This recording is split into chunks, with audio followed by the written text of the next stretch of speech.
It's in standby when you do that. It just sits there, but it still uses a little juice. If you actually turn it off and shut it down, then it doesn't take much, Right. or any. Right, yep.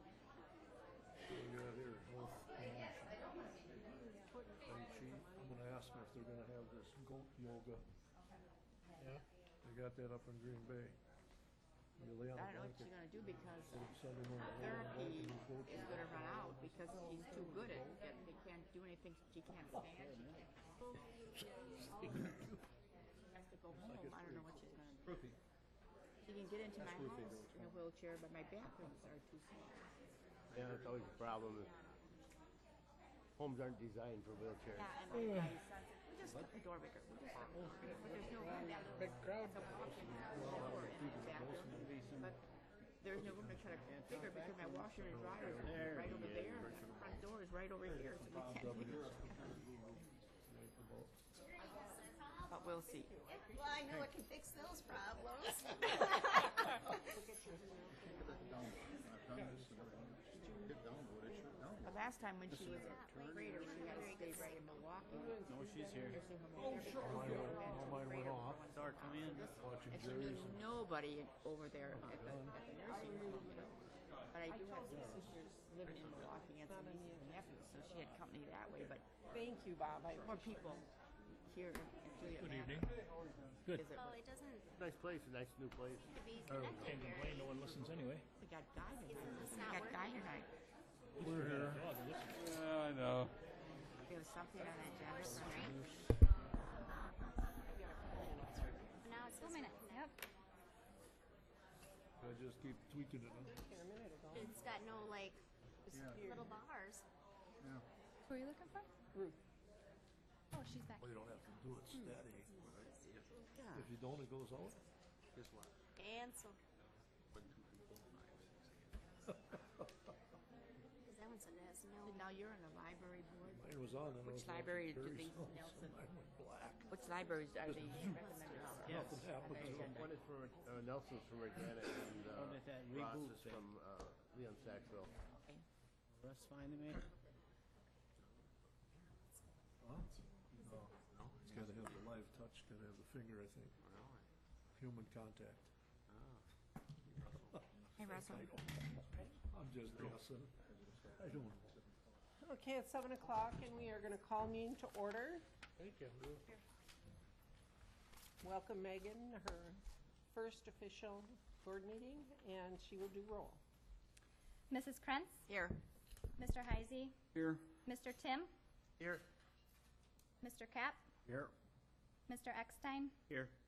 Mr. Weddy, Here.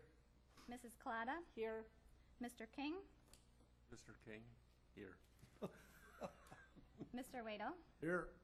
Mr. Rothermel, Here. Mr. Kirschner. Here. all right, we'll stand for silent prayer and pledge of allegiance.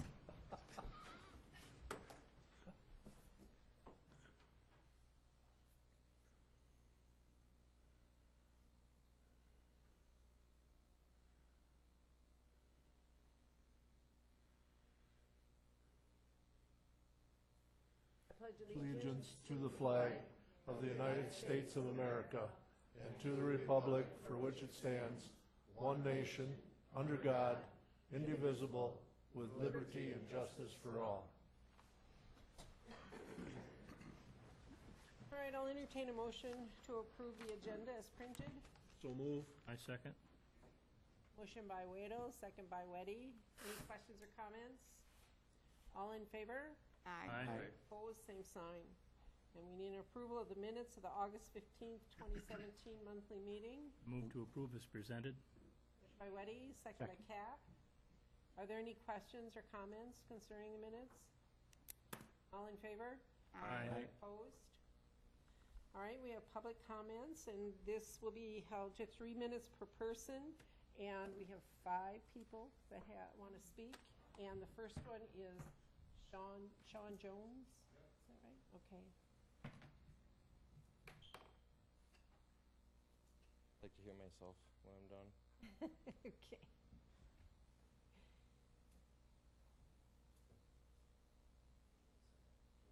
I thought I had this on. I did, but it shut off. name's Sean Jones. I've lived around here most of my life. Now I have a wife and 3 kids. We go up to Mount Morris Park a lot. And in the last few years, there's been a lot of cutting, things like that. And besides for just seeing it in the paper that it's fire cleanup, I'd like to know if there's any way we could be more involved or get more information on that. It seems like there's about 1/3 of the forest left there. Me and the kids walk that, take the dogs up there. I'd just like to know if there's a better way of open communication, you know, so we know what's really going on. Things like that. It's part of our community. I know there's a lot of other people I talk to that care about it. Sean, we're not allowed to answer. I know. Just wanted to make sure you know. Thank you. Thank you very much. Next, Pat Wade.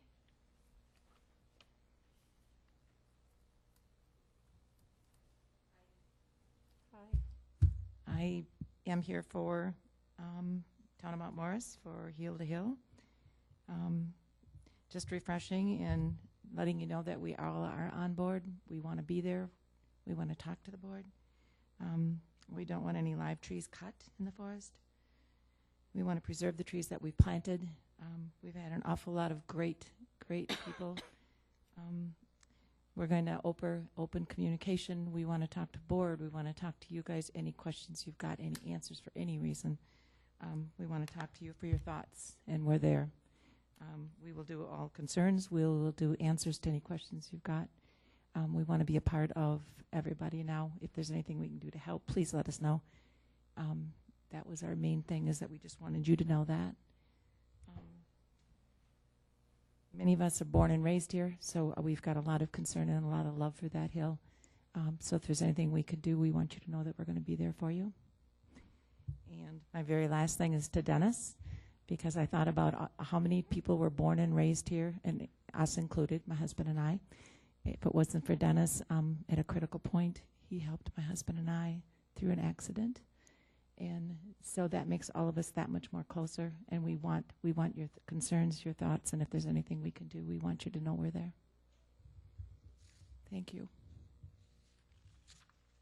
Next, Victoria Friday.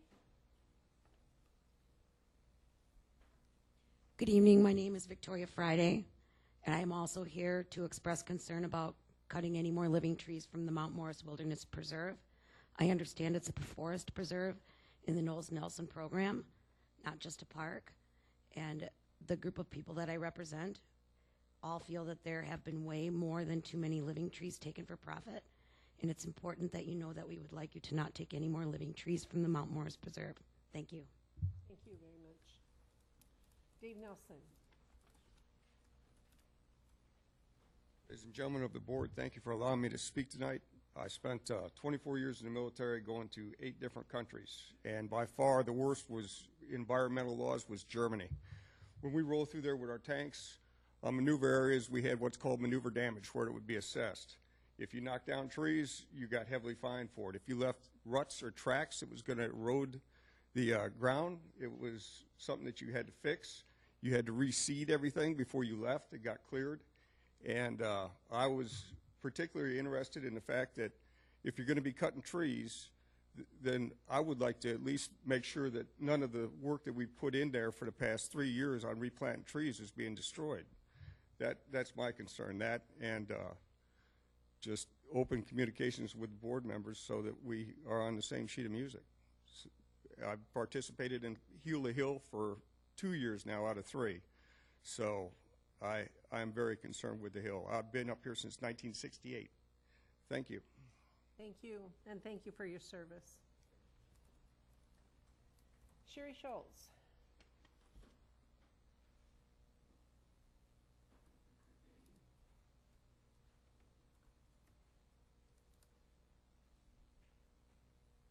Hi, I'm Sherry Schultz. I was the owner of the McDonald's here in Watoma for a number of years.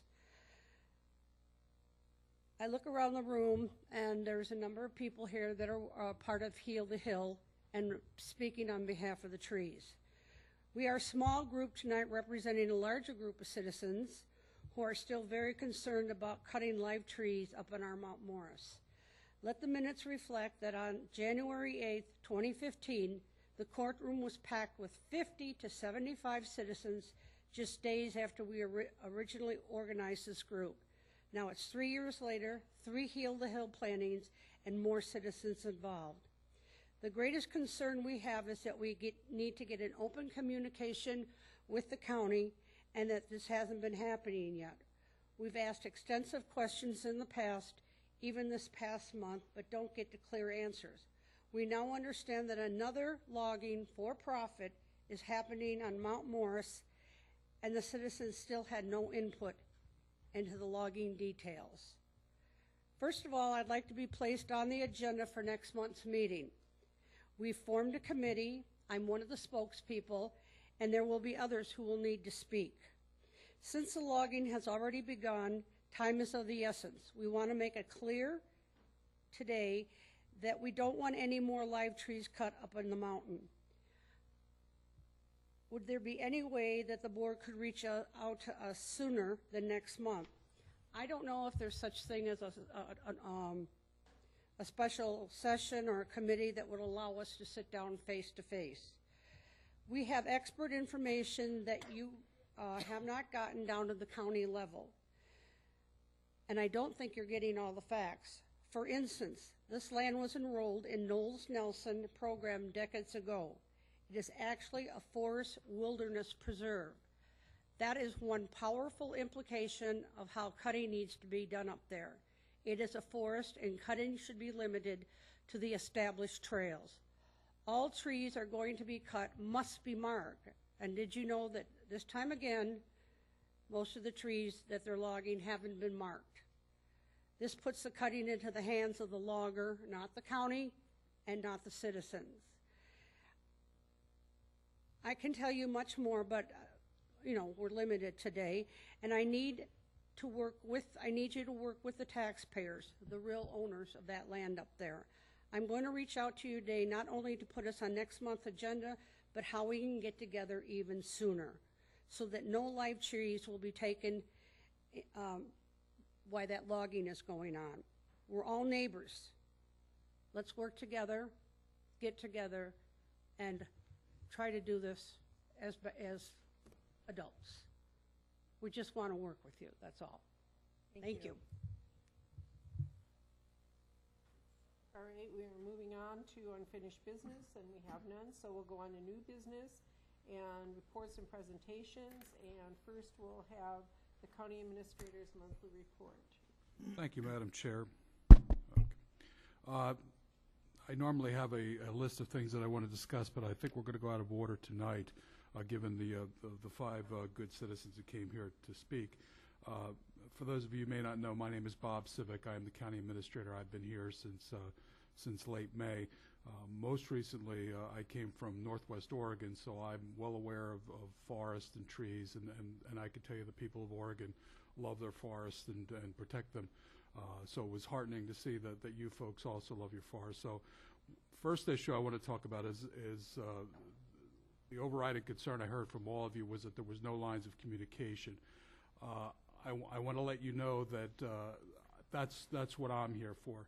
The 11 board members, that's tough to get them all together in one place, and actually there's legal issues that they can't get together in a place just to have a casual conversation, because that would constitute an open meeting. However, those laws do not apply to me, and I can go ahead and discuss things with you and facilitate. If I don't have answers to your questions, I can certainly get you in touch with people who do. So looking at my calendar right now, I see that this Thursday I'm open for most of the afternoon, so if any of you folks want to come by, we can begin the process of hearing your concerns and discussing this matter as well. And from there, what I can do is I can bring in people either from the county staff or ultimately the county board. I understand your frustration that this board only meets once a month, and it's a very formalized process. It must be advertised in advance, so it's not something that the board can turn on a dime, but I'm a little bit more nimble than that. So Thursday afternoon, or if you want to call me tomorrow, we can pick some other time for a few of you, or if all of you can come here, and we'll sit down and we'll take the time to find out what the issues are, and we'll begin to address them. All right? Do we have an agreement? Good.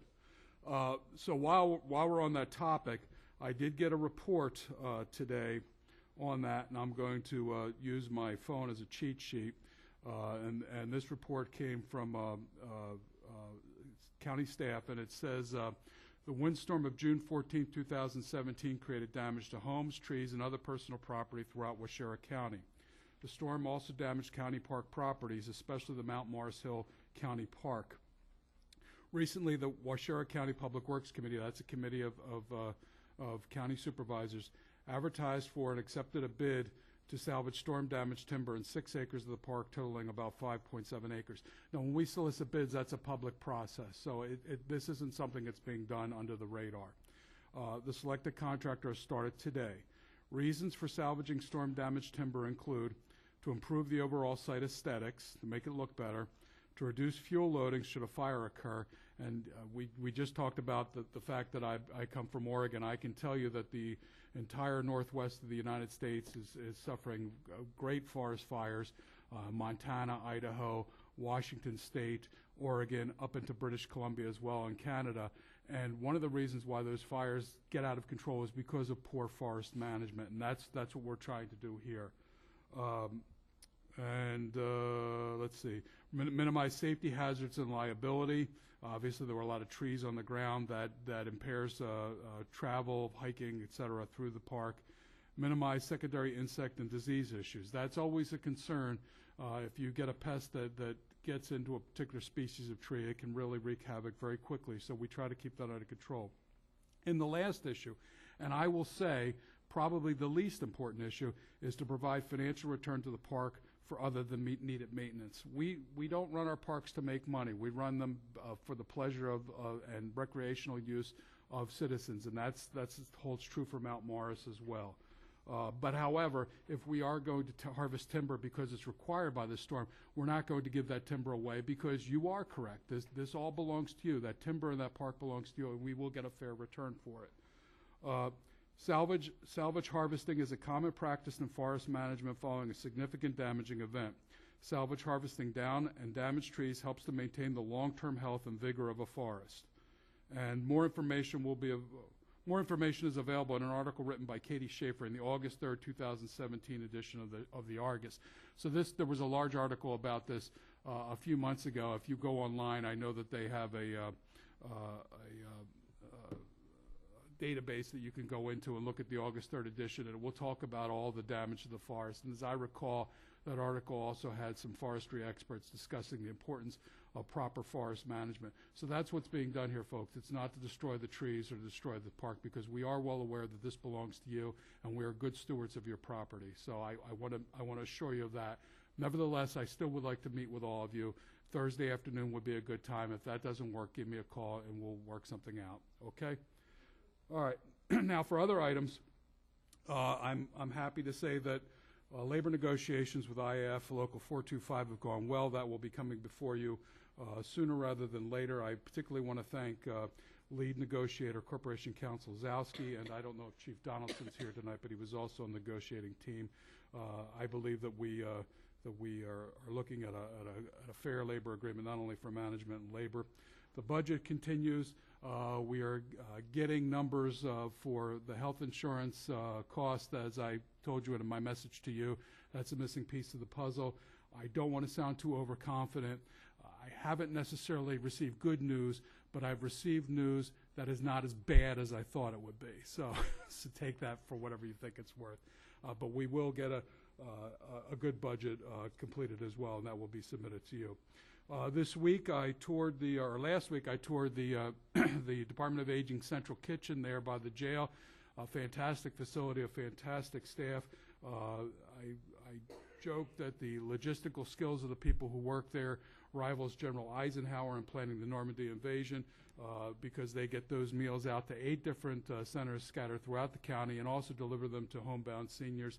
I've begun my tour of senior dining centers last week. I had the pleasure of visiting with the good folks in Red Granite along with Supervisor Krentz. Tomorrow I will be in Coloma, and we'll probably be trying to visit one of those centers at least once a week as my schedule allows.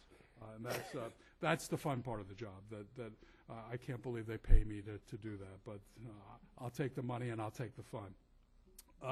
This morning, I know we have people here from Extension here, and they'll be making a presentation, but I do want to give them a shout out. This morning they had a gathering for the community needs assessment. The UW Extension does a wonderful job for our community and throughout the state of Wisconsin.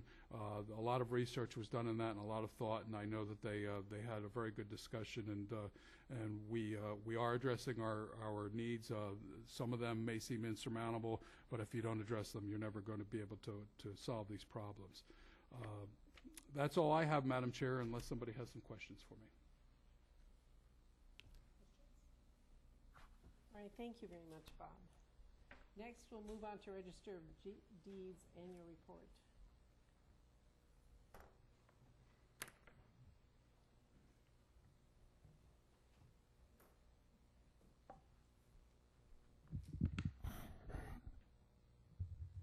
Good evening. I did email out, I believe, to your iPads or whatever you use. Tablets? The tablets.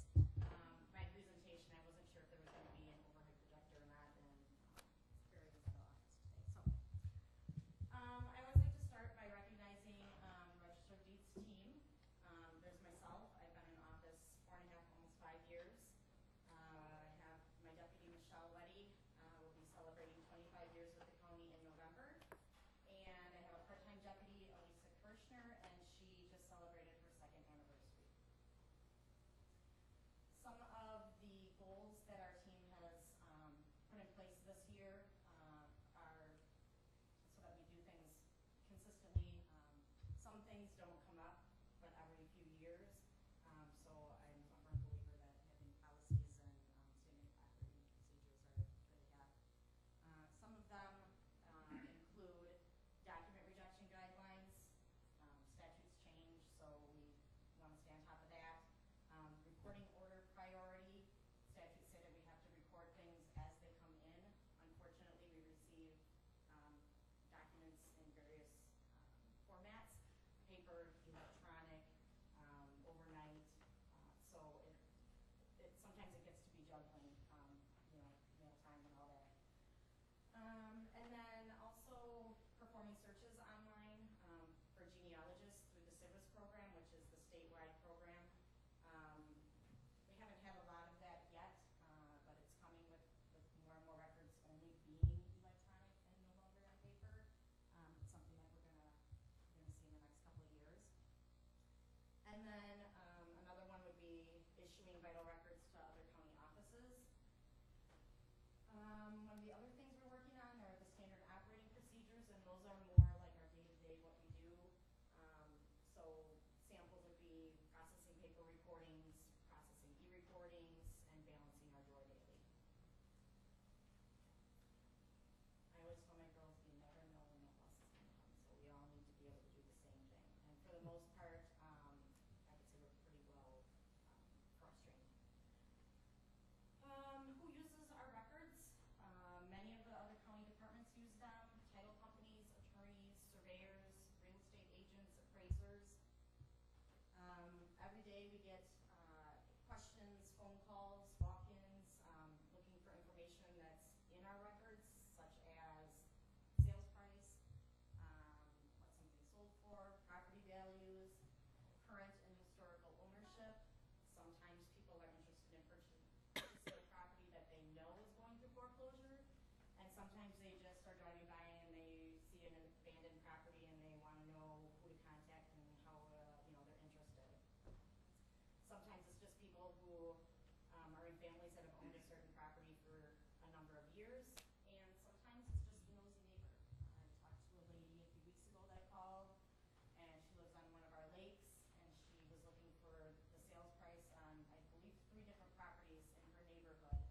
And in the end, she said, I guess I'm just being a nosy neighbor, but it's all public record.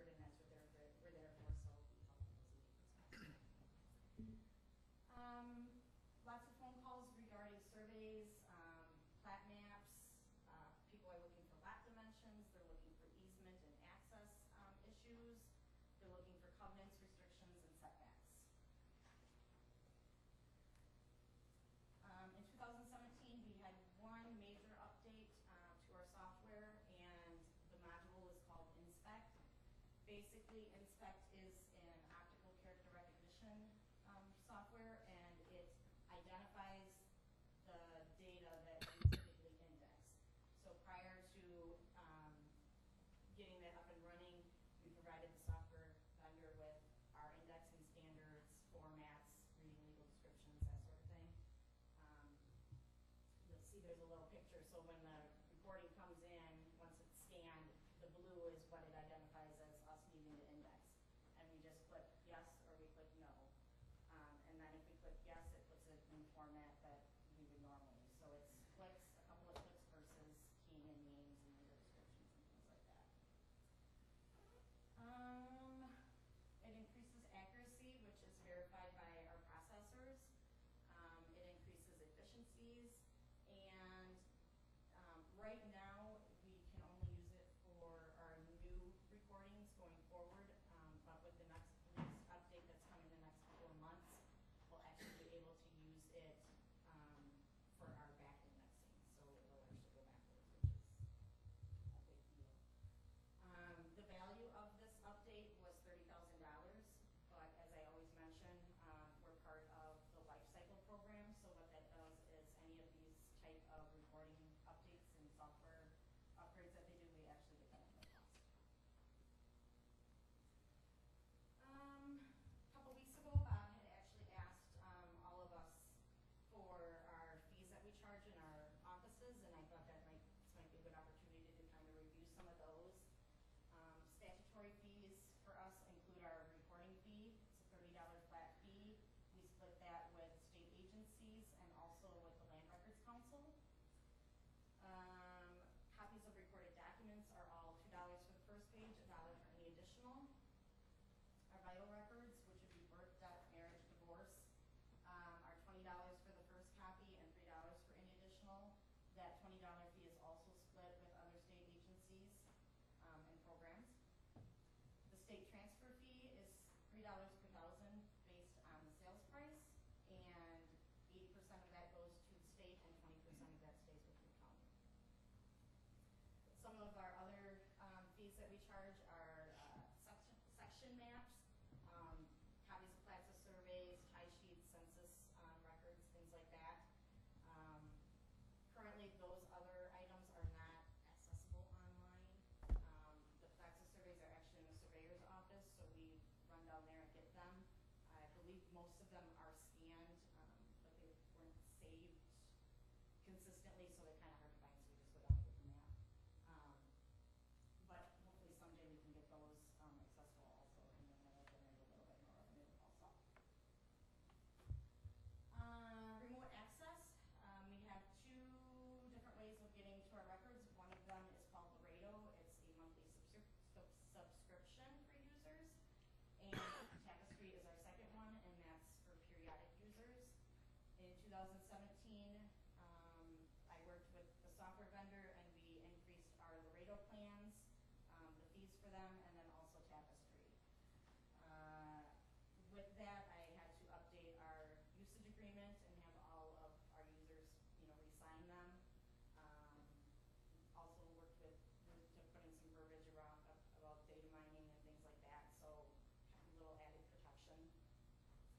Came up with a internal department usage agreement, which basically I use as a way to enroll new users and find out that they're no longer with the county or they no longer need access, and then as a training tool. So currently we have our most basic plan is $25 a month, and we actually have 15 users for that. And I believe I'm the only county in the state that has that low of a tier. Most of them start out at $75, and a lot of the smaller attorneys and realtors, they don't want to pay $75. They don't need that much. They go on 5 times a month, and that's it. So that's our biggest plan. And then we have 5 at B and 5 at D, and a couple at C, and I have 1 at E, which revenue generated by recorded documents.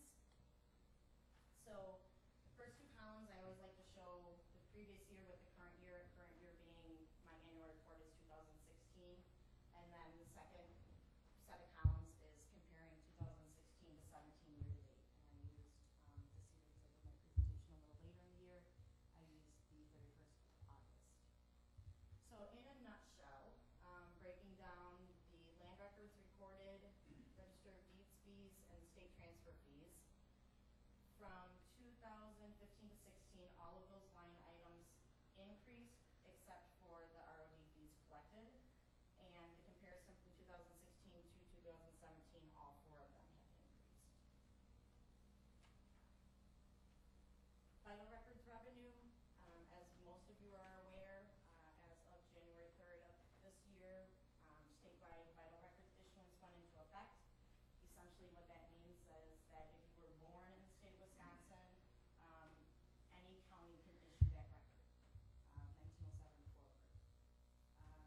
essentially what that's going to do is require for third-party sales, sheriff sales, for the deeds and the transfer return and the fees to go directly from the sheriff's department to the clerk of courts to the register of deeds.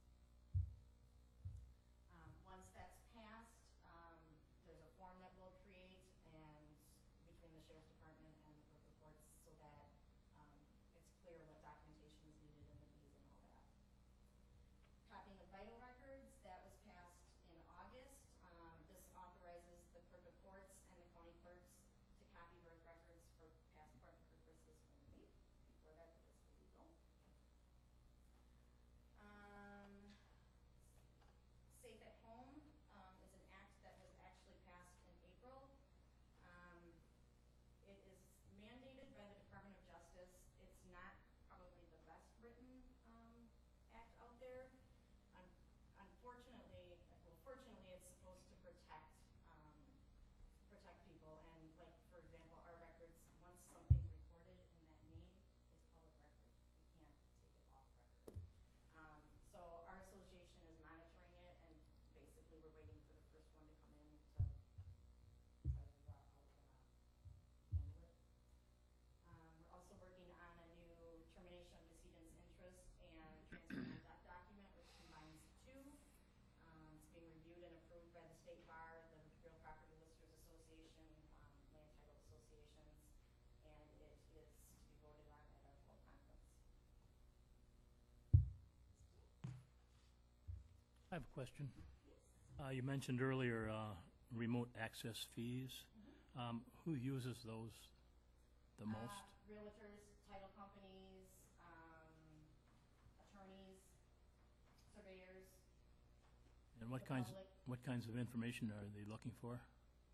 Recorded documents, so Okay. no vital records, so deeds, mortgages, easements, that sort of thing. You also mentioned something about online revenues. What is the major source of those? That would be the online access. So Like there's a for- monthly subscription. Like who is subscribing to this? That's what I'm asking. Oh, the realtors, the title Oh, companies. that's all part of that? Yep. Okay, thank you. Any other questions for Heather? Thank you very much. Next, we will go to UW Extension Annual Report.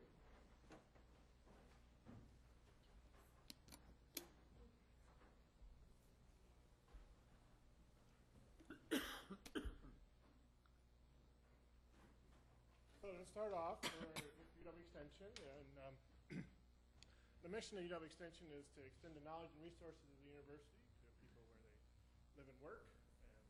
And we're going to all introduce ourselves as we go around because we have all different expertise so we can provide the best benefits to the county. So the first question we have for you is, in Waushara County, how often must the county or municipal plan be updated? And is that at least once every year, once every 10 years, or once every 20 years? Or when the state offers grants to update the plan? And give you a minute to think about that. The answer to that is B, at least once every 10 years. And then a number of municipalities in the county are at that 10-year mark.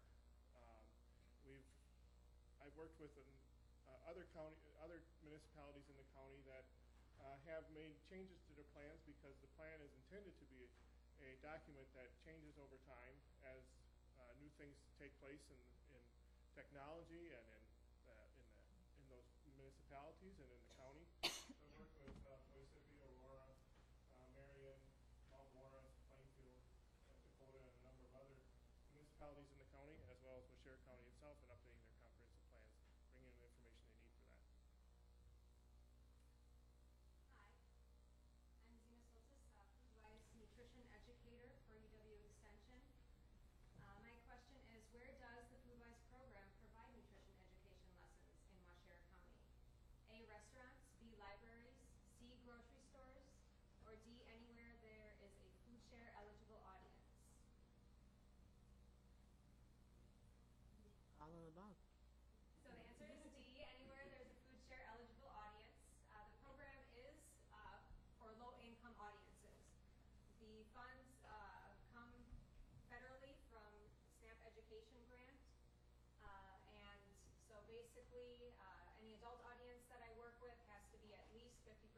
low income or food share eligible, which food share is formerly known as food stamps. And any youth audiences I work with in the school has to be at least 50% free or reduced lunch eligible.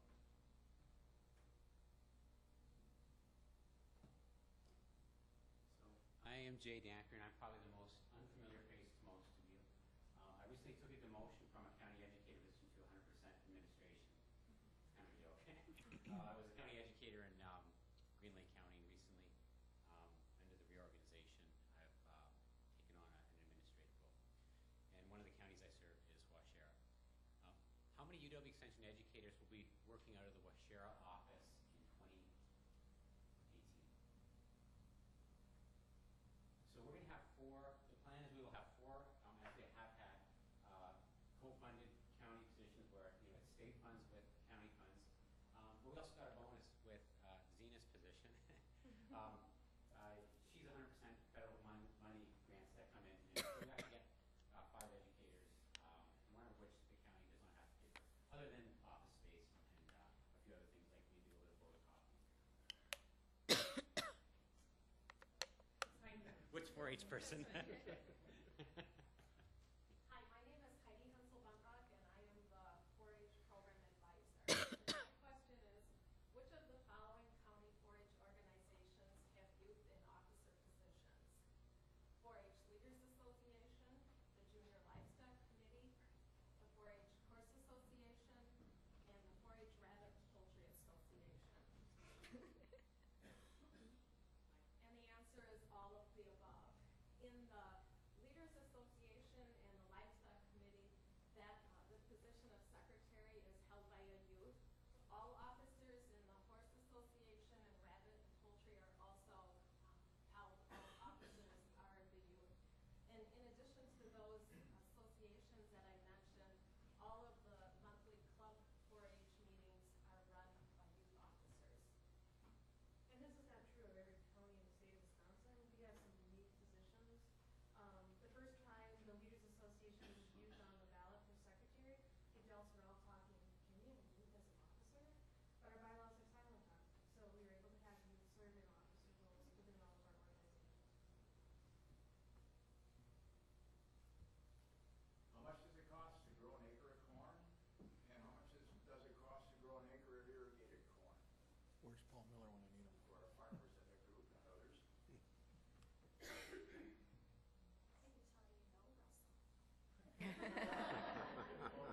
I told him the other day, I told him the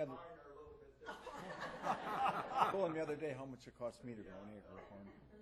For unirrigated corn, I actually got to have an Excel spreadsheet that's posted on our website. Farmers can plug your costs in. It's going to cost an unirrigated grower, when he figures all his costs in, somewhere between $400 and $500 an acre to grow a crop of corn. For an irrigated grower, with the additional irrigation costs, additional seed, additional fertilizer, his costs are going to be closer to $700 to $750 an acre. Hi, I'm Mary Ann Schilling. I'm the family living educator. And this past year, there have been 50 participants in the Aging Mastery Program. I have to give kudos to Deb and the Department of Aging for including me in on that partnership and that grant. So what do the participants learn about? Healthy nutrition and hydration, sleep and exercise? Or is it B, navigating longer lives, healthy relationships and community engagement? Or C, sleep strategies, medication management and falls prevention? Or D, financial fitness and advanced planning? Or could it be all of the above? That it's all of the above. It is all of the above. So this is our last graduating class from the spring, and we just started another class tomorrow, or Thursday will be the 3rd week, and there are 30 people registered for that. So that's very exciting, and participants really learn a lot, and they're very appreciative, and we've actually had a couple people come back because they enjoyed it so much the first time. So it's a great program. And I realized I forgot to introduce myself. So I'm Patrick Nearing. I'm the Community Natural Resource and Economic Development Agent And so I talked about the community part of it. The other part would be that natural resources. How many lake organizations are there in Waushara County? 94, 33, 41, or 26? And there's actually 41. There's 4 sanitary districts, 20 lake management districts, 16 lake associations or property associations, and 1 lakes council, which incorporates those members to those lake management plans or lake management districts and lake associations who want to participate in a group effort. Waushara County actually has more lake associations and lake districts than any other state, any other county in Wisconsin.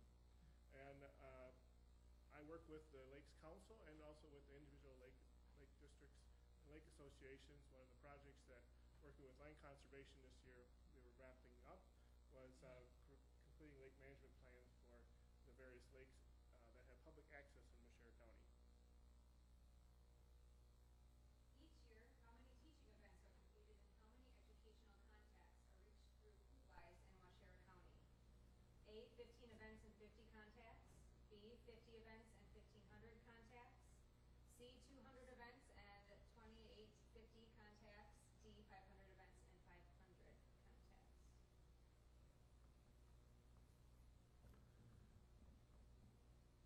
The answer is C, 200 events and 2,850 contacts each year. So previously, this is just roughly the amount of educational events and planned and contacts reached. But this coming year, I have about 250 educational contacts, or excuse me, events planned. These are lessons, individual lessons with groups, and this will reach over 3,500 contacts in the county. All right. So you may have heard for the last 2 years that UW Extension is going through a bit of a reorg. And for those supervisors who may not know, it's been called the Next Gen, our Next Generation reorganization. And the new Next Generation reorganization, what other counties are included in Waushara's administrative area? Is it A, Green Lake, Marquette, Adams, Juneau, and Sauk? Is it Waupaca, Green Lake, Marquette, Adams? Is it C, Adams, Green Lake, Juneau, Marquette? Or D, Portage, Waupaca, Outagamie, Winnebago?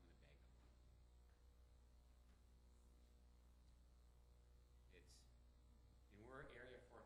They were very creative in naming these areas, and we're Area 14. So it's Juneau, Adams, Waushara, Marquette, and Green Lake. And yeah, as it zoomed in, it kind of got a little fuzzy there. And my role is, in the administrative role, is to be essentially the department head for those 5 counties. And then our educators who have had department head responsibility with their programming will go back to 100% programming, and then they won't have the administrative burden that comes to me.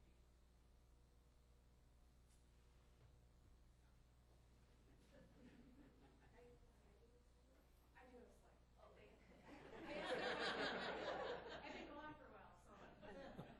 In reviewing 4-H member trip and award applications, which of the following themes were found? A, being part of the 4-H community. B, being a leader. C, learning skills I would use throughout my life. D, making a contribution to my community. Or E, all of the above. All of the above. Yes, and the answer is all of the above. Being a part of a 4-H community, being a leader, learning life skills, and making a contribution to the community are all themes that we found have been mentioned as these youth have filled out their applications for trips and awards. And some of the various trips and awards that the youth are able to participate in are Wisconsin 4-H and Youth Conference, Citizenship Washington Focus, and Leadership Washington Focus, which are trips to Washington, D.C. Explore Wisconsin is for youth, and what's unique about that is the youth are actually able to plan where they want to go. They have a voice and a say in determining what they would like to see and learn. And an older youth trip in the Key Ward.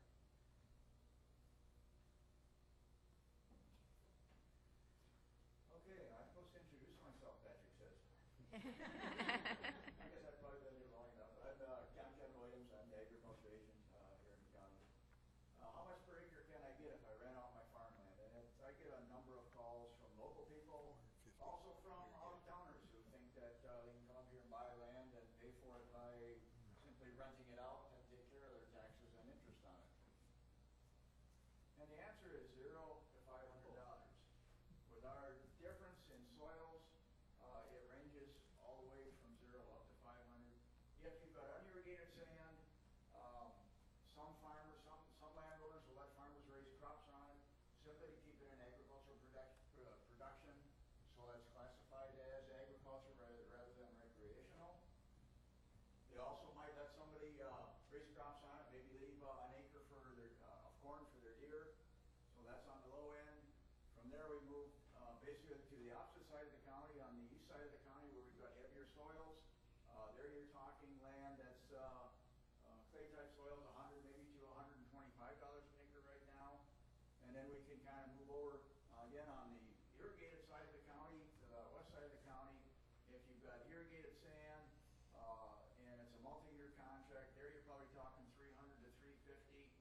If you're a potato grower and you want to rent land, you don't have enough land to continue your rotation for potatoes, then you may want to pay as much as $450 to $500 just to grow potatoes on some irrigated land for 1 year.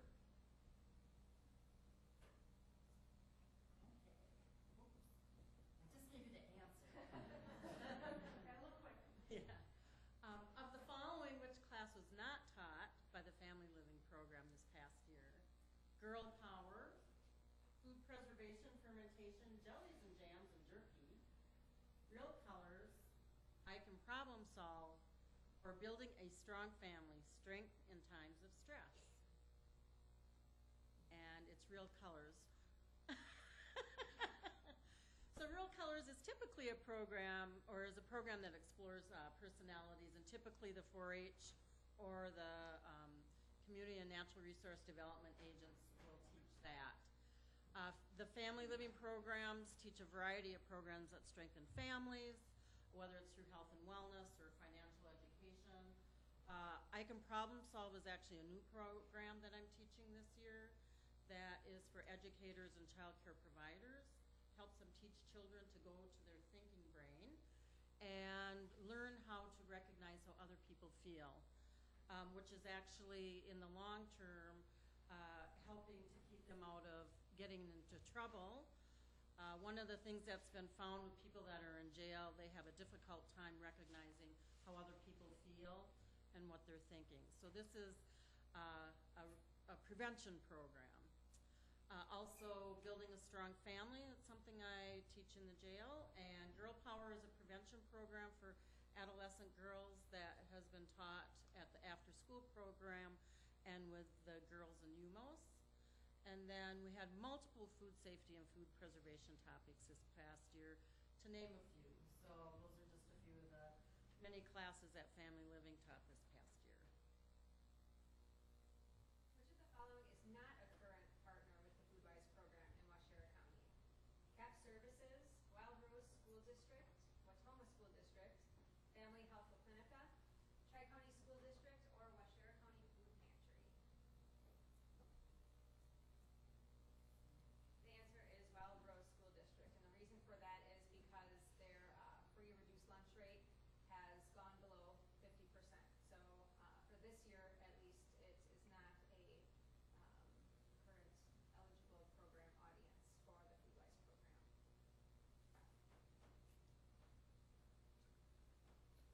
At the Foodwise 4-H Food Smart program at Tri-County Summer School, what drink did students make with a blender attached to a bicycle, also known as a blender bike?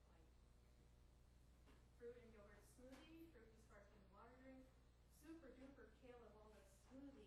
That would be an influence of Zena, that one. I wrote this question. Breakfast parfait with granola or a slim fat shake?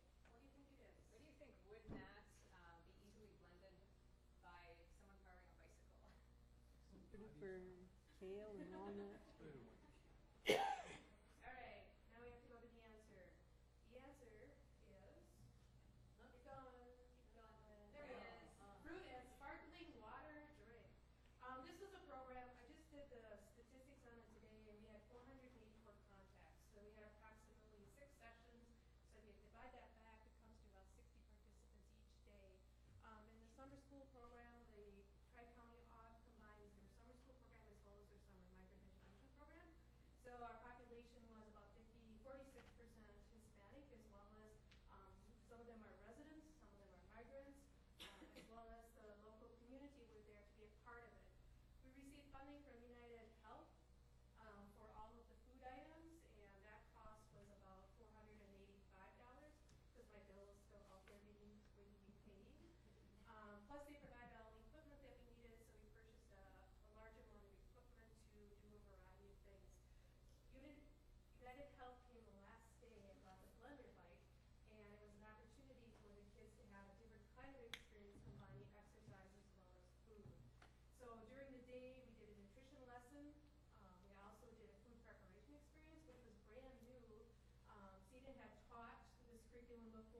You could tell by the skill and how he was the expert food chopper that night, or that day during the presentation. But for some of those kids, it was the absolute first time they ever had an opportunity to do eating time to food preparation. So it's pretty awesome to see that. The second part of the program, so that's the kids, that's the participants. We had 7 4-H youth who offered, applied for, and were selected to be a part of being a counselor or a team teacher. And as a team teacher, they attended a day-long session where Heidi and Zena, for the most part, went through the lessons with them. The kids then replicated the lessons in 3 different age groups, so each of them had an experience to speak up front in front of the classroom and teach the kids, as well as provide, there we go, as well as provide an opportunity for helping with the food preparation. So that's a picture of our teams. Some of those you might recognize. Up in the upper corner is the actual blender bike experience. So it was a neat experience. We didn't summarize the evaluation for the team counselors was very extensive, so we're waiting for the state to summarize that extensive evaluation of that particular piece. But what I gained from reading through the comments is they gained a lot of confidence in terms of being able to teach information to their peers as well as to other youth. So it was a neat experience, and they did an awesome job. Those smiles up there are very appropriate in terms of the accomplishment that they made during that 3-week period of teaching to those kids.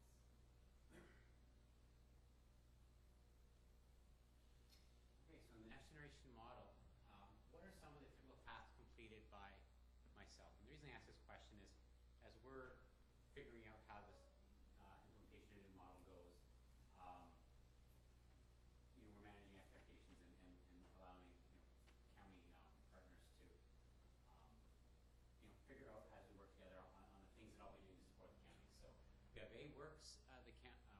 works with the county to develop the annual budget, supports staff through resolving interpersonal conflict, works cooperatively with the county to fill ELD and extension vacancies, and improves time cards. No A is true because we're on my own. Exactly. I probably should have wrote all of the above. And that's just really a thin cross-section of the types of stuff I will be doing. There was one joke that I'm telling my colleagues is I'll help you resolve interpersonal conflict in the office. Now, I won't be working at your home and working with spousal type things or what you did.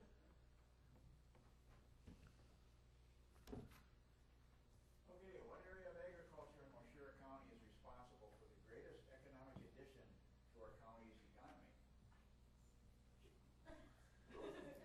I went to the program this morning. So the answer is vegetables. Vegetables, correct. Vegetables account for 67, according to the 2012 census of agriculture, 67.1 million. Grains were 29.5 million. Milk is 18.5. Cattle and calves were 5.6 million. Christmas trees amounted to about 3.5 million. And I stuck in this last one because that's kind of a new one that we really haven't seen before. $950,000 now for sheep and goats. We've got a number of goat farms that have come into the area, and so we've got a number of people producing goats. I also want to add that vegetables, when we look at the last 4 issues of 2007, the Census of Agriculture would be 2012, 2007, 2002, and 2000, what would the next one be? Anyways, the last 4, vegetables has been around 50 to 55% of our agricultural economy in this county. So vegetables are extremely important as far as economic driver. Agriculture is the #1 driver of our economy in Moshira County. Okay, which of the following agencies do not partner with the Family Living Program? The Waushara County Department of Aging and Waushara County Public Health, or B, Waushara County Human Services and United Migrant Opportunity Services, known as UMOS, C, the Farm Bureau and Central Sands Water Coalition, or D, Wautoma and Tri-County School Districts and Waushara County Jail. Any guesses on that? C. That is correct. I would consider partnering with them, but at this time, I don't. So the reason I bring that up is Family Living really partners with and is on coalitions with a lot of the agencies in Waushara County. And we work together. We really work at not duplicating, but supporting each other and meeting needs that aren't being met. So I may come alongside, let's say, for example, at UMOS and provide education where someone else is not providing that education. Or with the Department of Public Health, I have helped them on their wellness coalition, worked with one of their health educators and put together a charter for them with a mission, vision, and some bylaws, so to speak. So just working together to help meet the needs of whether it's the agency or the families and individuals in our county.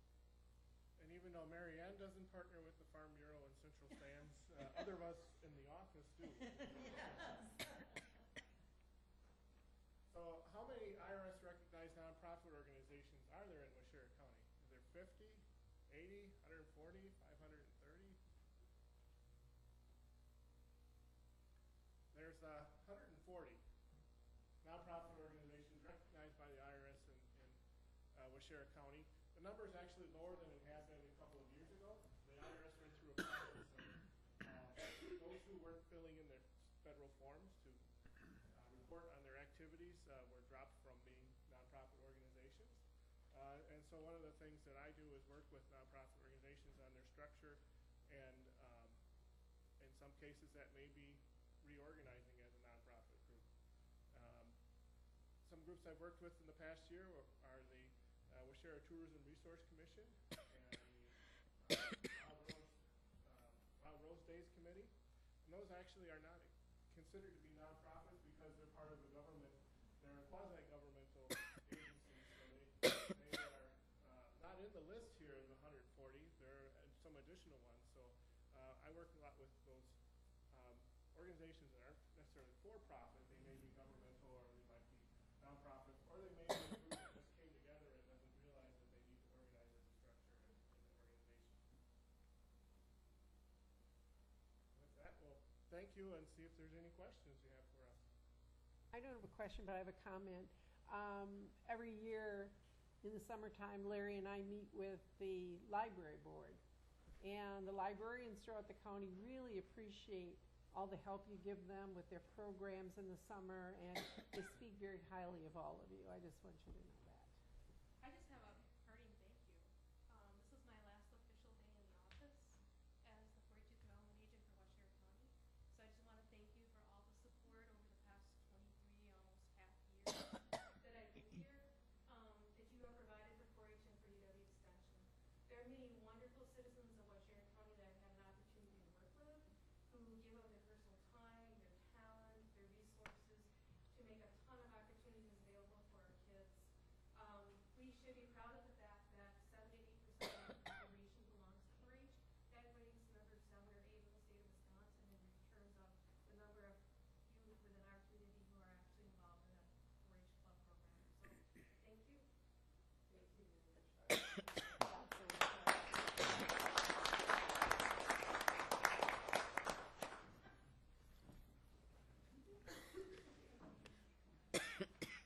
All right.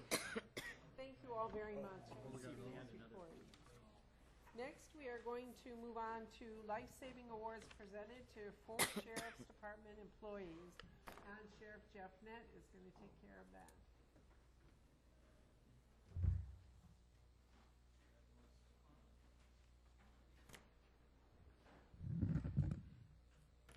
Good evening. About 2 years ago, we established a service award program in our office. I asked for time tonight to present 4 awards to our people.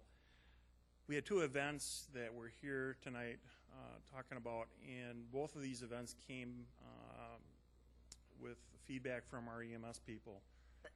People came and said what our staff did made a tremendous difference, and that's why we're here tonight. First up, we have on May 15th, 2016, Corrections Officers Stephanie Dormady and Corrections Corporal Robert Kemholz were working their assigned shifts along with Corrections Officers Nicole Welch and Charles Engel. At about 1:46 in the early morning, Corrections staff was alerted to an incident in cell block O. At the same time, an intercall came in and advised that there was an inmate having a seizure. Officer Dormady was the first of the cell block. She checked the situation out before entering the cell block for her safety. When she entered, she found an inmate on the floor rolling back and forth. Excuse me. His body appeared to be locked up. She requested master control to send an ambulance. By now, Corporal Kemholtz and Officer Engel arrived in the cell block. The inmate was not responding to the officers, and he had stopped breathing. Corporal Kemholtz began CPR. Officer Dormady went and retrieved an AED while CPR was being administered. The AED did advise the officers to administer a shock. A sequence of CPR, AED monitoring, and shocking continued on until EMS and rescue arrived. The inmate was transported to the hospital. He survived and was in stable condition as a result of the life-saving efforts. After the ambulance left with the inmate, the staff went and checked with the other inmates and requested written reports from the inmates. The staff also notified me and other administrators. This is an example of our correction staff doing their job at a very high standard. So I got Stephanie Dormady and Robert Kemholtz.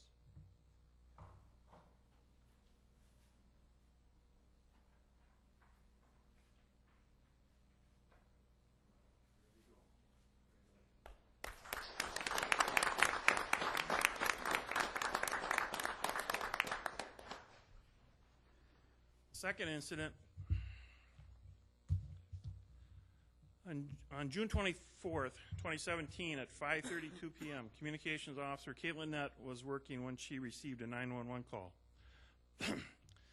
Female caller stated her husband was down and not breathing. The location was in the town of Mount Morris.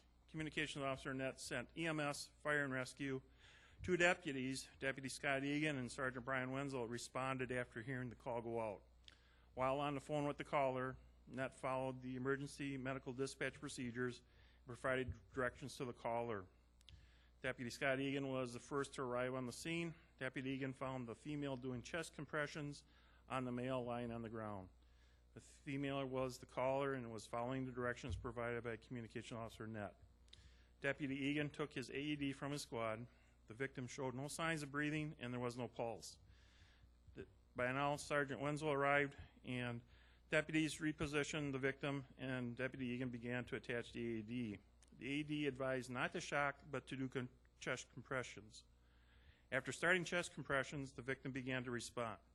He began to groan and gasp for air. A pulse was located, and by now EMS arrived. The EMS crew took over and met with a helicopter that took the victim to Appleton. This is an example of the 911 system working as designed and the value of emergency medical dispatching. Again, an example of the staff doing their job at a very high standard. This is Deputy Egan's second life-saving award from our office.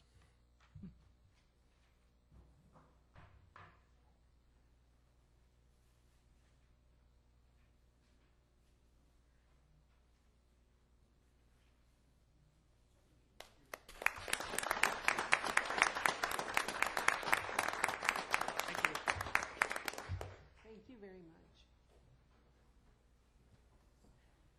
Now we have a fall prevention presentation.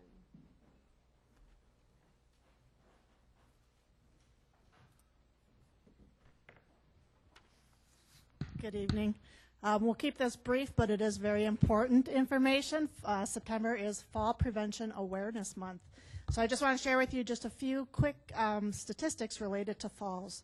Every 20 minutes, an older adult dies from a fall in the United States, and many more are injured.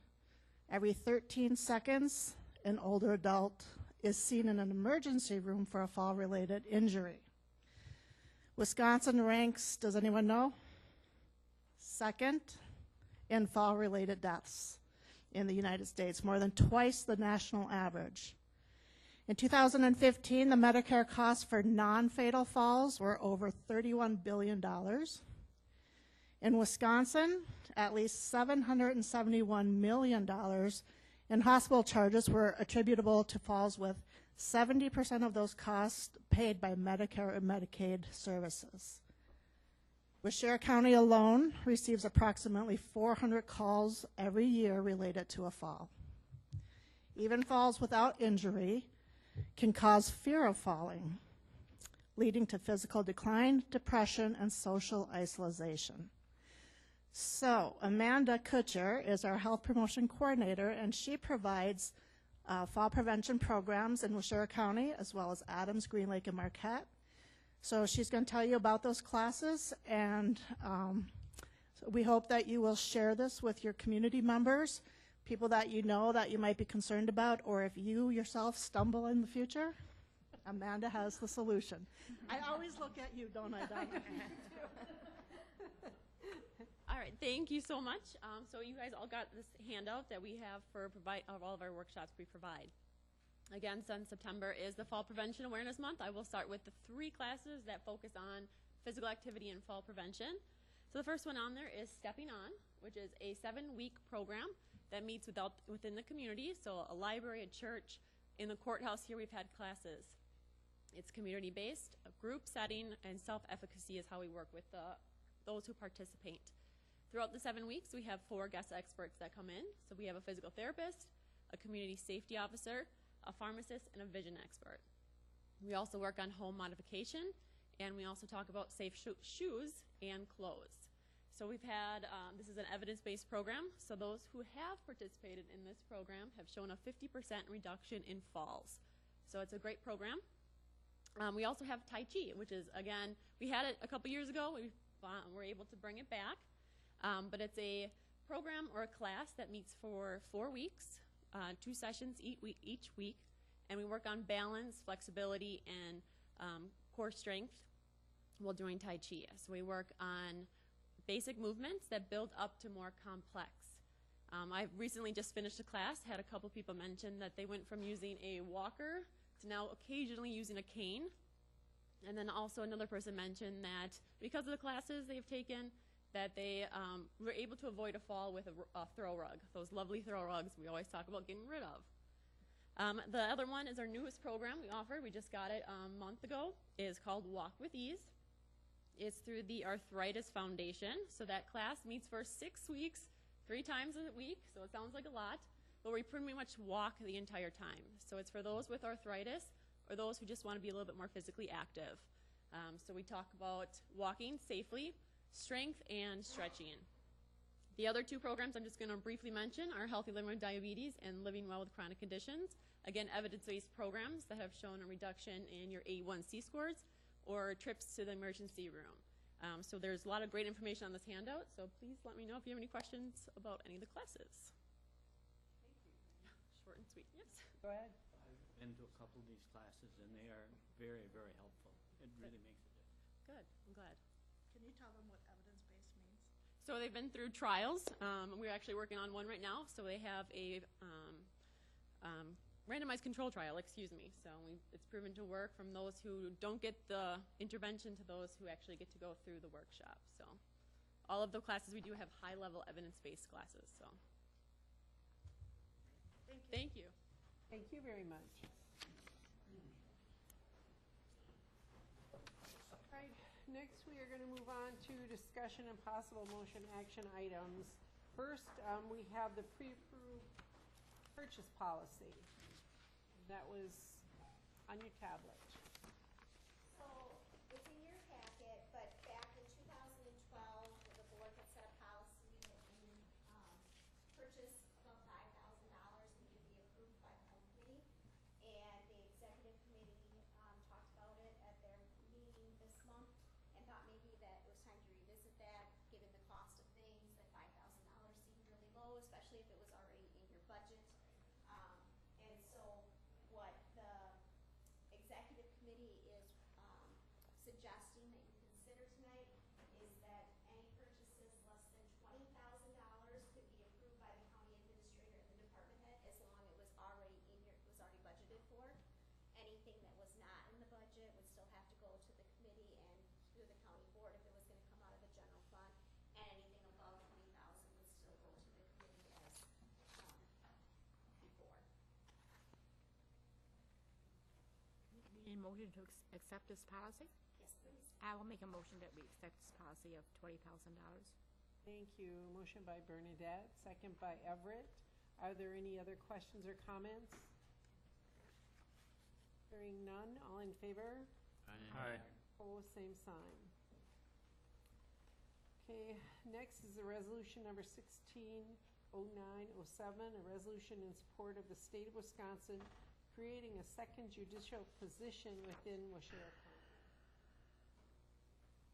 So I know that Judge Dutcher is here to kind of explain to you what's going on, and after he gives you his perspective from the bench, Missy and I have some additional information that the committee wanted us to share with you about potential costs that would impact the county.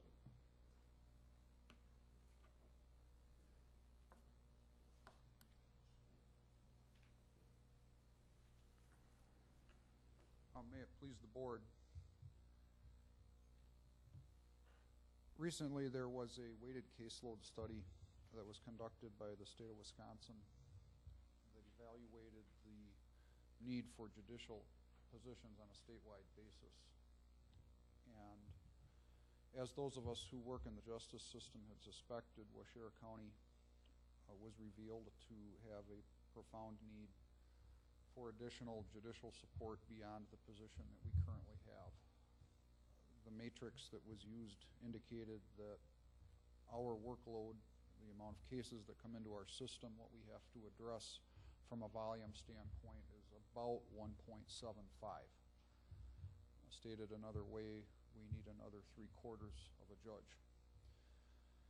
And the current state budget includes provisions to add about 15 judicial positions across the state, with our county being in line as about 8 or 9 to receive a judicial position.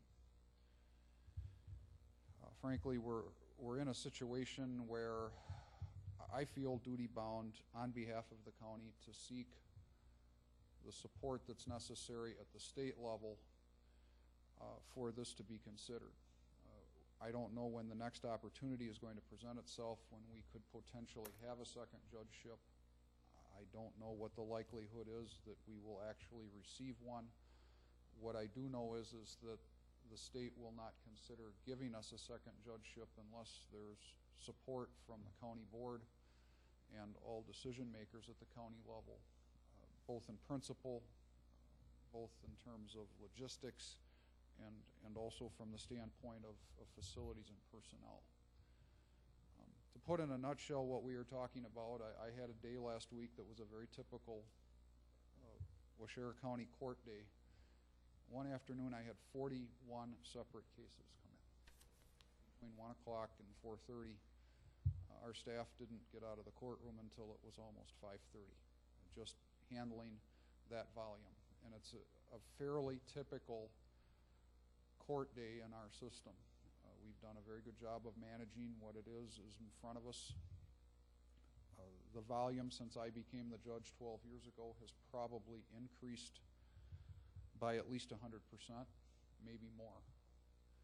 Melissa Zamzo, our clerk of courts, has done a wonderful job in finding ways to cut corners, address our calendaring, and to continue putting more and more weight on our system so that we can manage what's coming in. But we've frankly reached a saturation point where there's a limit to how much we can do.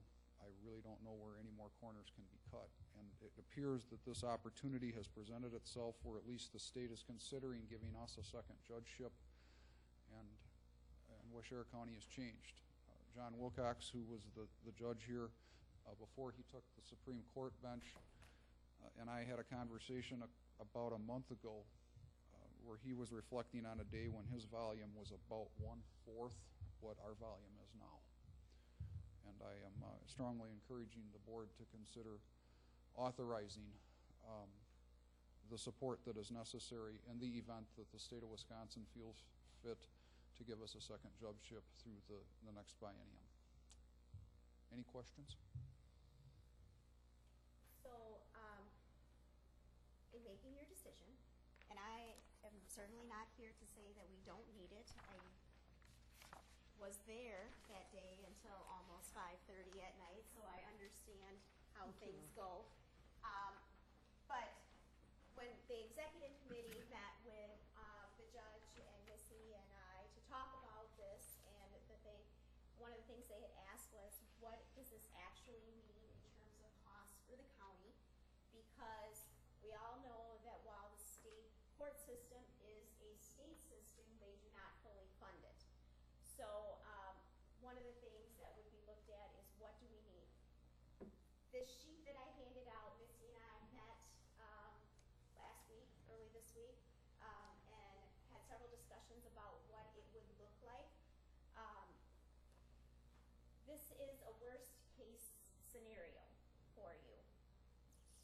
really know what it's going to cost in terms of staff or how much additional staff we're going to need, because there are lots of things that are coming down the pipe along with this.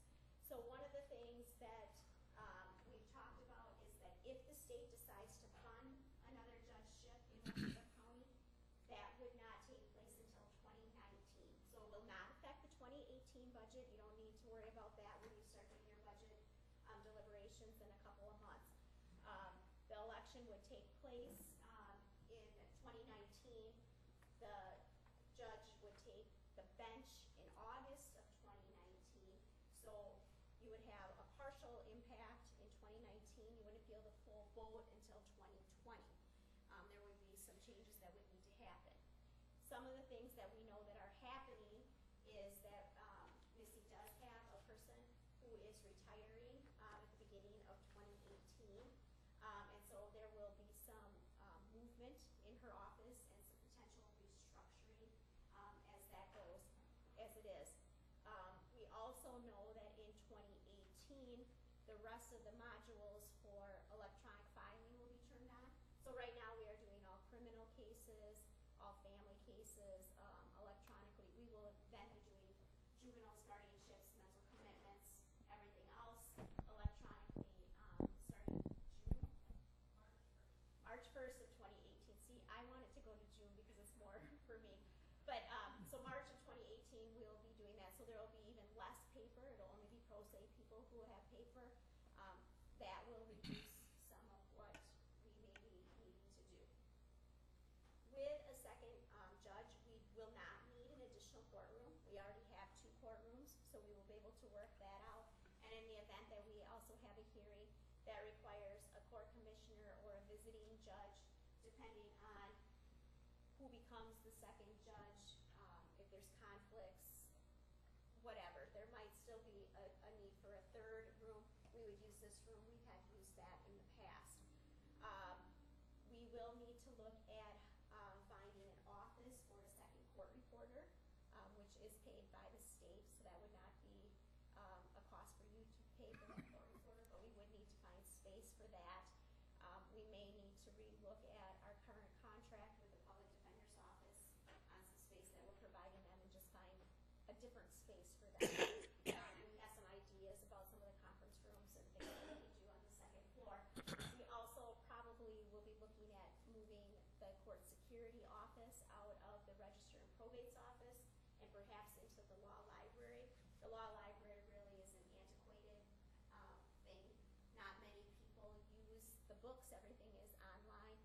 Judge comes in once in a while to get an old case. I may look at an old statute once in a while, but the health coordinator uses that office. We use that office for depositions and things like that. So we'll probably move the court security officer into that room, which, if you know where that's at, it's connected to the DA's office and my office.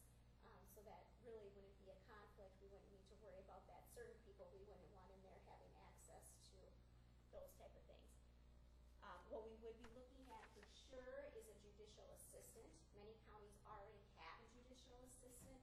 That person would be in charge of making sure that the calendars between both judges coordinate, along with keeping in track the DA's office and other offices that use the court regularly, so that we are not triple booking them. We don't want to have both DAs in each courtroom and then also have pretrial conferences where they aren't going to be able to attend. Or we don't want to have me scheduled for both courtrooms, which does happen on occasion when we have a visiting judge here. So we'll have one person who will be in charge of that. That person also be then in charge of the judge's correspondence, some of their decisions that they write, as well as preparing jury instructions and things like that when there is a jury trial. So that will be taking away some duties from some of the people who are currently working here. We'll be trying to look towards moving towards an electronic calendaring system so that all of calendars are side by side. We're not double booking anybody. In talking to Missy, because of the longevity in her office and the number of clerks that are going to take to maintain this, worst case scenario, again, we would see 4 clerks in courtrooms doing clerking duties. On someone's return stays, it takes 2 clerks to do that work inside the courtroom. The other courtroom would be running with 1 clerk, and if we had a 3rd judge or a court commissioner here, we could possibly have a 4th clerk. So we would also still need to staff her office because as they're leaving the courtroom, they're going to the clerk's office to get their notices, sign their bail bonds, pay their fines, all of that. So worst case scenario, she would need 2 deputy clerks. The sheet that I handed out is the cost and the 2017 wage scale. So that, of course, would increase to whatever the 2019 wage scale is. In talking to Missy, we would be looking at doing this in a step system, so we would not be hiring everybody all at once. We'd be kind of looking to see what we need and what we don't need. For sure, we're going to need the judicial assistant. That will be a county employee.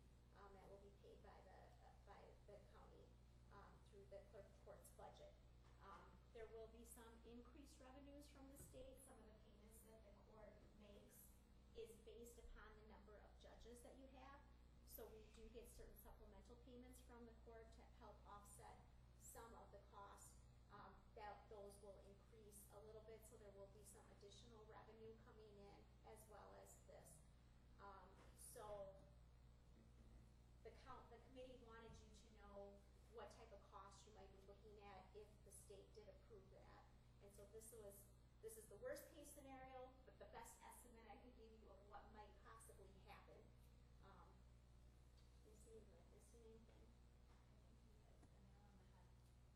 This is the worst case scenario, but as Bruce said, I have 1 person retiring next year. As we move further into e-filing, we'll have a better idea the closer it gets to if the state approves a 2nd judge here.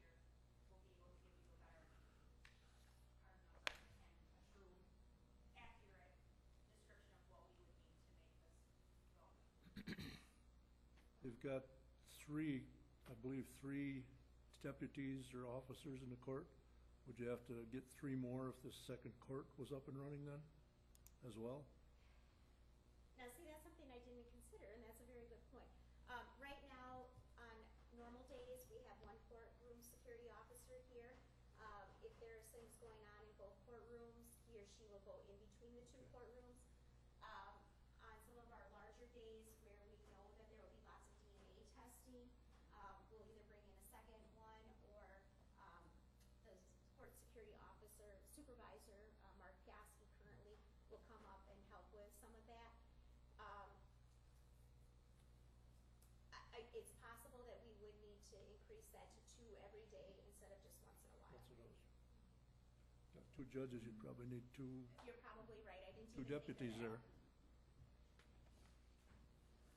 Yeah, we don't need the judge to have 1 eye on the door again, No. 1 eye on the computer. Right, so that probably would be, we probably then would look at hiring another 1 or 2, those are part-time employees that work less than 1,200 hours a year. Do you know roughly, Jeff, how much they are per year? Like, I think the 3 of them are so we probably would have to add at least 1 more.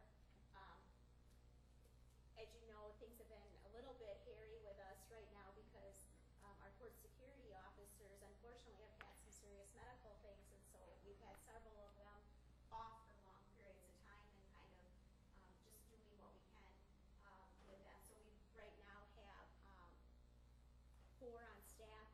2 have been doing most of it, depending on what happened with the medical issues that we've been dealing with. We may have to replace one of them or something like that, but that's a good point, Bob. I didn't even think about that. We probably are looking at 2 here every day instead of just 1. So that 168 would go up a little? Go up, yeah. So right now, if we're paying about $10,000 a year per 1, you're probably another 10,000 or so. Round numbers, you'd be about 180,000.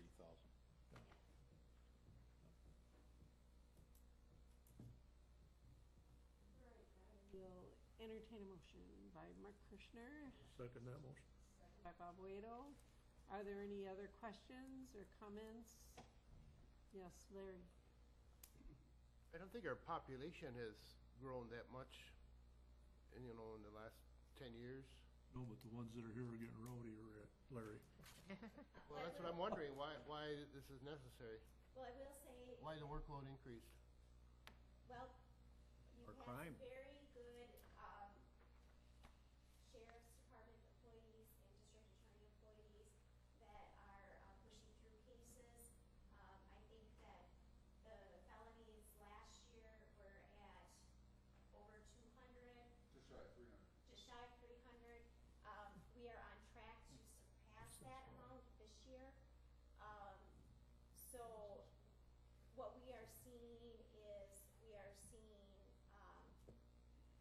serious offenses taking place, and we are seeing more repeat counts happening.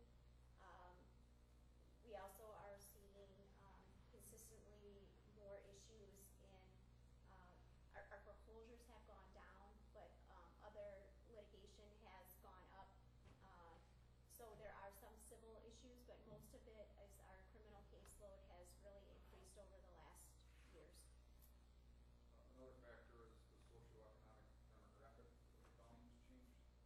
With that, you are going to see an increase in certain types of cases, including criminal.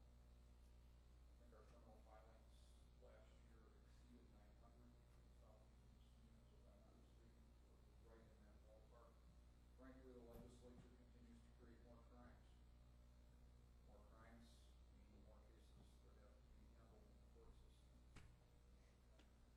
I think that the influence of a lot of controlled substance issues in our county is another reason you're seeing the increase. And I will also say that you have done some things to help, like promote additional investigation and try to curb some of the things with the addition of the investigator position in the DA's office. We've been able to tackle some fraud cases that we haven't had a chance to do in a number of years relating to public assistance benefits. We're able to do that. Unfortunately, we've seen an increase in sexual assaults and some of the juvenile crimes. So it just keeps getting worse, Larry. Just look what's in your schools today, Larry, compared to when you and I went to school. Any other questions?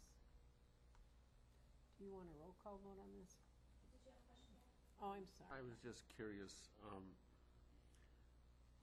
maybe it's it's not even possible, but I'm just curious, would the state consider having a shared judgeship, since we don't really require a full judge, only a 3/4 of a judge?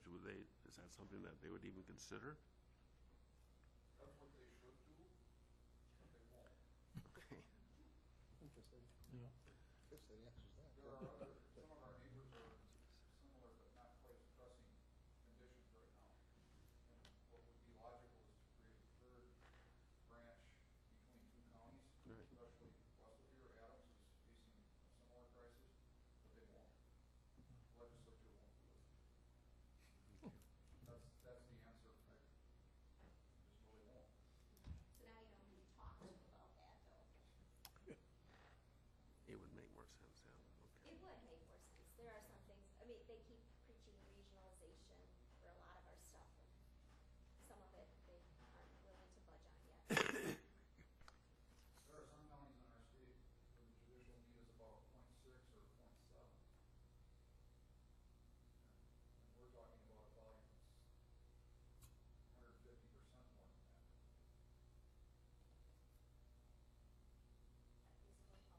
Okay, we have a motion and a second. If there are no more questions, we're going to do a roll call vote.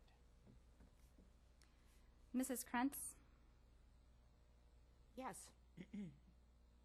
Mr. Heisey? Yes. Mr. Tim? No. Mr. Kapp? Yes. Mr. Eckstein? Yes. Mr. Weddy? Yes. Mrs. Colada? Yes. Mr. King? Yes. Mr. Wadel? Yes. Mr. Rothermel? Yes. Mr. Kirschner? Of course, yes. All right, thank you very much. I'm sure Guy thanks you as well. Thank you very much.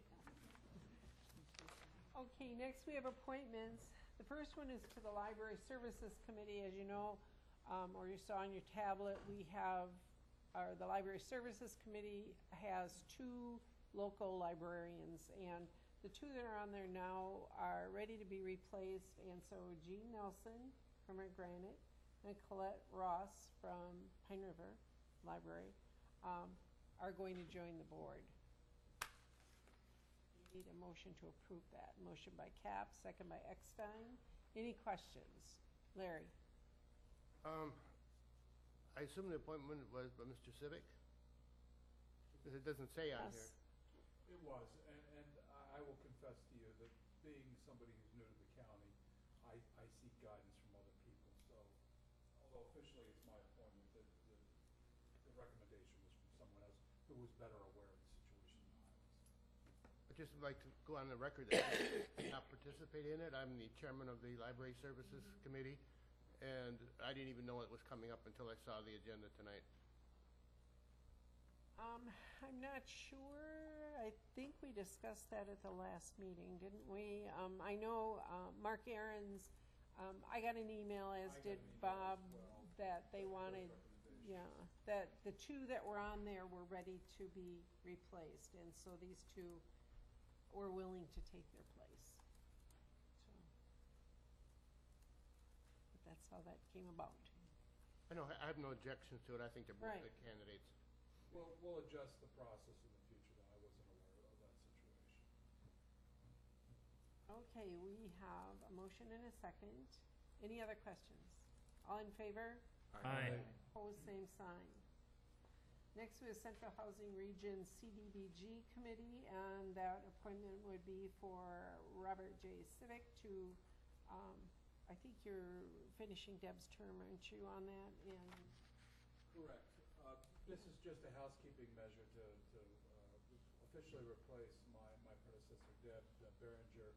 It's also required so that this county does not lose, keep Uncle Sam happy so we continue to receive CDBG dollars. motion by Kirschner, second by Weddy.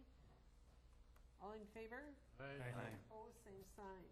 Now, before we get to our proclamation, Dawn has an invitation for you all. Thank you. I didn't realize that Judge didn't see it. But we would like to invite all of you to our next director or TAG graduation, which will be October 4th, and we have some formal invitations for all of you. The last month, as you might recall, when Human Services gave our annual report, it was asked of us to let you know and invite you to our graduation.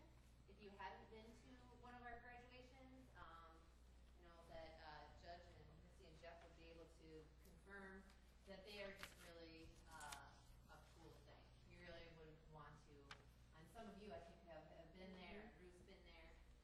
It's really neat to see how hard these individuals work. I mean, this is over a year often. I think we have people in a couple years, a year and a half, or well, by the time they graduate. And just all the hard work that they have to do to reach that point. So it's a really cool event. I hope that you can join us. Do you have any questions? It really is. I mean, it's heartwarming to see, you know, the change in these people from the time they come in to when they finish. And so if you get a chance, attend. Where will it be held? In the court. Whittier County Courthouse here. This room? It's in the jury courtroom? Yeah, the jury. And they also have cake afterwards. Chicken water, right? Just so you know. We may not have cake this month because our graduates are not huge fans of cake, so we're trying to figure out what we can do for them to celebrate the accomplishment of the cake. One of the participants who's graduating is particularly articulate, I would say. And very much a voice for some of the other participants. So I think we really enjoy what he has to say at the end too. Thank you very much. Dawn was going to do this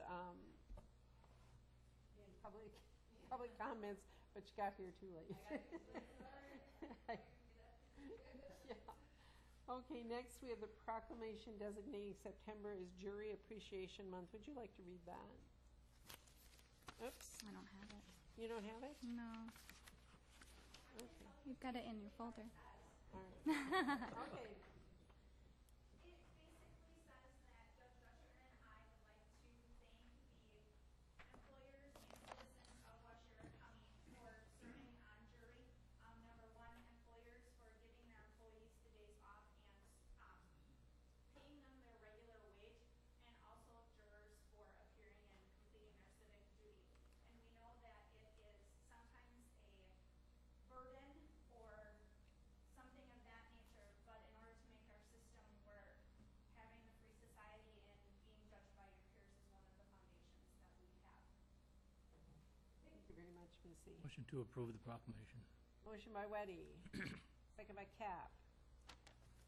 All in favor? Aye. Opposed, same sign. All right, board suggestions for future agenda items.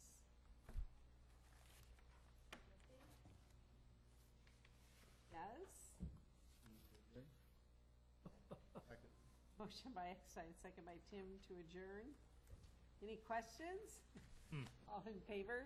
Aye. Opposed, same Yeah, sign. very good presentation. We're still in. Yes, they were very good presentations, I'm sorry. Somebody said they knew that's why I was sick, because I wasn't here. Motion to adjourn the meeting, so. Okay. We weren't sure we were gonna get out of here because you Mr. Ruth, and explain why.